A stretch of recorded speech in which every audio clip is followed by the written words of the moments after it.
أرواحنا شورها أرواحنا شورها. دكتورة حنان، شنو الرسالة اللي راح توصلينها لأهل الكويت وأخص دائرة الشثار؟ والله أنا حابة أشارك وحابة يعني الكل يشارك، لأن هذا وطننا، إذا قاطعنا من اللي بيشارك، وهذه تجربة لازم نخوضها. وهدفي التعليم والتنمية والأسرة الكويتية.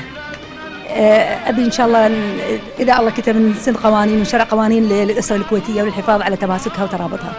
احنا تعودنا المرشح يرسم برنامجه بداية الانتخابات، لو وصل قبة البرلمان نسى الأمور هذه.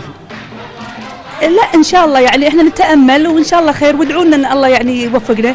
لحد الحين يعني الرؤية مو واضحة، إن شاء الله البرنامج الانتخابي راح يطلع إن شاء الله قريب. المرشحة عن الدائرة الثالثة، شنو رسالتك لأولياء الأمور؟ أولياء الأمور هم الكل في الكل، هم المدرسة الأولى والبيئة المثالية اللي المفروض إن يعني يقدمونها للنشء اللي يوصلونهم للمدرسة، لأن عندنا مشاكل في التعليم، مشاكل في البداية راح تكون بالأسرة، إذا صلحت الأسرة وصلحت المدرسة إن شاء الله صلح المجتمع.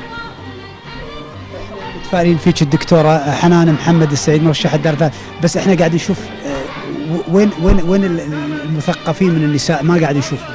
إن شاء الله تشوفونهم، إن شاء الله تشوفونهم، وبتخف هالأمور وهالتوتر هذا من البلد. يعني لو كان المناخ صحي راح تلاقون، لأن الكويت فيها ولادة وفيها نساء كثير فيهم خير ورجال أكثر.